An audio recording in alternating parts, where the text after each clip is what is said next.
Rudolf Rocker escribió en 1952 una introducción a la compilación que realizó Maximov de escritos de Bakunin con el nombre inglés de Political Philosophy of Bakunin.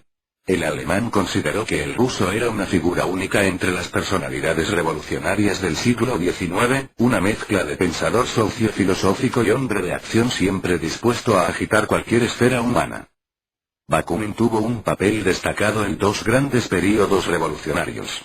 Se presentó en París cuando estalló allí la revolución en febrero de 1848, considerando que era necesario unir a todos los elementos revolucionarios y extender ese ejemplo a otros países de Europa. Viajó a Alemania poco después de la Revolución de Berlín, para establecer contacto con sus numerosas amistades polacas, checas y procedentes de otros pueblos eslavos. Su idea era incitarles a una rebelión general junto a la democracia occidental y alemana. Bakunin consideraba a los países de Austria, Rusia y Prusia los últimos bastiones del absolutismo real y de cualquier reacción, los cuales no habían tenido influencia alguna de la Revolución Francesa, y por lo tanto constituían los más fuertes obstáculos para una transformación social en el continente. Su gran objetivo era acabar con dichos baluartes absolutistas. Este activo período revolucionario de Bakunin, correspondiente a los años 1848 y 1849, alcanzará su culmen con el alzamiento de Dresde, en mayo de 1849, en el que tuvo un papel dirigente. Se convertiría en uno de los revolucionarios europeos más respetados y aplaudidos, incluso por Marx y Engels. A este período le siguieron años penosos en los que sufrió prisión en Alemania, Austria y Rusia, solo aliviados con el exilio a Siberia en 1857. Después de tantos años de cárcel y exilio, Bakunin se evadió de Siberia y fue acogido en Londres por sus amigos Herzen y Ogarev. Es justo entonces cuando se vuelve a activar en él la lucha contra la reacción, y aparecen además en esa década nuevas tendencias que proclaman la libertad del hombre. Bakunin encontró un nuevo oxígeno para su ímpetu revolucionario, para nada mitigado por sus años de confinamiento, aunque sí sufrió un aislamiento en cuanto a los hechos que estaban teniendo lugar en Europa. Tal vez por eso se explica el hecho de que el ruso intenta continuar su lucha contra los despotismos ruso, austríaco y prusiano, retomándola de donde la había dejado en 1849, y apuesta de nuevo por la confederación paneslava y por la colectivización de la tierra. Únicamente tras el fracaso de la insurrección polaca de 1863, en la que tomará parte directiva, y su marcha a Italia, país en el que encontrará un nuevo horizonte revolucionario, las acciones de Bakunin tendrán un sesgo ya definitivamente internacional. En Italia, iniciará un movimiento social revolucionario con no pocos adeptos entre lo mejor de la juventud de aquel país. Más tarde, Bakunin será el auténtico espíritu motivador de la corriente libertaria dentro de la Primera Internacional. Se le puede considerar el fundador de la vertiente federalista y antiautoritaria del socialismo, que pronto se extenderá por todas partes y que combatirá siempre a su contrapartida socialista estatalista. La correspondencia con populares revolucionarios de todos los países creció hasta alcanzar unas magnitudes casi de leyenda. Tomó Bakunin parte activa en la revuelta de León en 1870 y en el movimiento italiano de insurrección en 1874, estando incluso su salud ya en declive. Estas palabras de Herzen dan una idea de la singularidad del ruso. Todo en este hombre es colosal, su energía, su apetito, hasta el propio hombre. Rocker considera que es lo tempestuoso de la vida que llevó, la razón por la que los escritos de Bakunin estuvieran tan fragmentados. Una selección de su obra no vio la luz hasta casi 2 décadas después de su muerte. Max Nettlau y James Guillaume fueron los responsables de estas primeras ediciones en Francia. De los años 1919 a 1922 aparece en Petrogrado una edición rusa de la obra de Bakunin en 5 volúmenes, siendo el primero Estatismo y Anarquismo. Es más habitual en castellano el título de Estatismo y Anarquía, inexistente en las ediciones francesas. Pero esta edición rusa carece a su vez de otros escritos presentes en las del país galo y, por otra parte, tampoco hubo continuidad en lo ya publicado y se retiraría pronto de la circulación. Durante el período de 1921 a 1924, el periódico alemán Der Syndikalist publicó 3 volúmenes. Por sugerencia del propio Rocker, iniciaron la producción de 2 nuevos volúmenes con traducción y preparación de Max Nettlau, tarea que sería imposible al llegar el régimen nazi. Es en 1920 cuando se planifica una edición en castellano de Bakunin, gracias al periódico anarquista La Protesta de Buenos Aires, con Abade Santillán en labores de traducción, y Netlau como asesor editorial. En 1929 aparecen 5 volúmenes, incluido en último lugar El estatismo y anarquía con prólogo de Netlau, pero los 5 restantes no ven la luz al verse suprimida La Protesta, junto a su línea editorial, con la llegada en 1930 de otro régimen dictatorial. En plena Guerra Civil Española, Santillán promoverá la publicación de varios volúmenes en Barcelona. Parece que la publicación de la obra de Bakunin sería tan azarosa como su propia vida. Es habitual la opinión de que los escritos del ruso estaban en su mayoría influidos directamente por inmediatos acontecimientos contemporáneos, y la parte activa de él mismo en ellos es la causa con seguridad que no tuviera tiempo de pulir sus textos, con tiempo para la reflexión, y se hallen no pocas veces incompletos o fragmentados.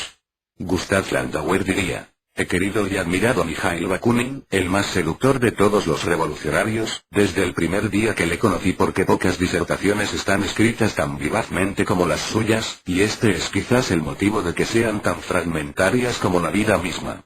El deseo del propio Bakunin de compilar sus teorías en un grueso volumen fue conseguido solo en parte, comprensible lo casi imposible de la labor, dada su incansable actividad y sus múltiples propósitos. El primer intento del ruso al respecto fue su trabajo La cuestión revolucionaria. Federalismo, socialismo y antiteologismo, así aparece el título en el prólogo de Rocker. En el primer Congreso de la Liga para la Paz y la Libertad, en 1867 en Ginebra, Bakunin presentó junto a sus amigos una resolución con la pretensión de ganar adeptos entre los delegados. La extensa argumentación del ruso, realizada en los 3 puntos mencionados en el título, debía imprimirse en Berna, pero no terminó de ver la luz por razones no aclaradas. El texto se publicará en 1895 en el primer volumen de la edición francesa antes mencionada, aunque con la conclusión inacabada. Las más de 200 páginas impresas demuestran el intento sistematizador de Bakunin de su pensamiento. Un segundo intento fue el libro El Imperio Knuto-Germánico y la Revolución Social, con la primera parte publicada en 1871 y una segunda parte que no pudo acabar el ruso. El hecho histórico que sirvió de inspiración a Bakunin para escribir esta obra fue la Guerra Franco-Alemana de 1870 y 1871, intentando motivar la resistencia revolucionaria francesa con un precedente introductorio de la obra llamada Carta a un francés sobre la crisis actual. Aunque Bakunin nunca pudo acabar su ambiciosa obra, dejando varios manuscritos que serán publicados después de su muerte en la edición francesa, esta dedicación a sus propias teorías sociales y filosóficas serviría para refutar a Mazzini con brillantes argumentos, al atacar el italiano la Primera Internacional y la Comuna de París.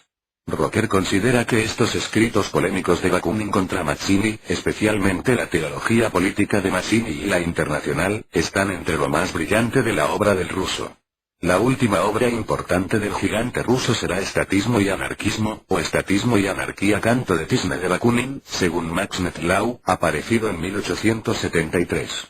Será el único texto extenso escrito en ruso y se recogen ideas ya encontradas de una manera u otra en diversos manuscritos destinados a el Imperio Knuto-Germánico. En 1874, Bakunin estaba ya retirado de la vida revolucionaria, pero su enfermedad y problemas para subsistir le impidieron dedicar sus 2 últimos años a una labor literaria más intensa en la que hubiera deseado escribir sus memorias, más allá de un fragmento titulado Historia de mi vida en la que relata su primera juventud. Curiosamente, la circulación más extensa de una obra de Bakunin ha sido el impresionante panfleto, publicado en 1882 por Carlo Cafiero y Elisée Reclus, llamado Dios y el Estado. Se recogen en él diversos memorandos esquemáticos del ruso, los cuales pretendía desarrollar con tiempo. Tamaña fragmentación de su obra no impedirá que en sus manuscritos se recojan originales ideas brillantemente desarrolladas sobre diversos problemas intelectuales, políticos y sociales. Entre esas teorías, se encuentran profundas observaciones sobre la naturaleza de la ciencia y su relación con la vida social a lo largo de la historia. Como Rocker recuerda, Bakunin vivió un tiempo en el que los intelectuales se encontraban influenciados por el resurgir de las ciencias naturales, pretendiendo atribuir a estas funciones que justifican el pensamiento reaccionario. La revelación científica definitiva quería ser la sostenida por el darwinismo social. La supervivencia del más fuerte como ley fundamental de existencia en todo organismo social. Bakunin considerará inaceptablemente tiránico reducir los fenómenos de la vida social a fórmulas de laboratorio. Aun concediendo importancia a la ciencia como motor de progreso, advertirá sobre los peligros de concederle un papel excesivo, dejando a un lado las consideraciones humanas y éticas. Maximov, exiliado del represivo régimen soviético por sus protestas humanitarias, escribió numerosos textos y fue en diversas ocasiones director y colaborador de periódicos y revistas libertarias en lengua rusa. Gracias a él, existe una inteligente compilación de las obras de Bakunin con el nombre en castellano a Escritos de Filosofía Política, son 2 tomos en la edición de Altaya de 1994, con traducción de Antonio Escootado, que creo que se pueden encontrar todavía. Es un trabajo encomiable que aporta coherencia y sistematización a los fragmentos de las obras de este importante pensador político del siglo XIX. Tras las de Júcar y La Piqueta, está por realizar una nueva edición en castellano más cuidada y completa, incluida esta importante compilación de Maximov, de las obras de Bakunin. Es posible que nos sorprendan muy pronto.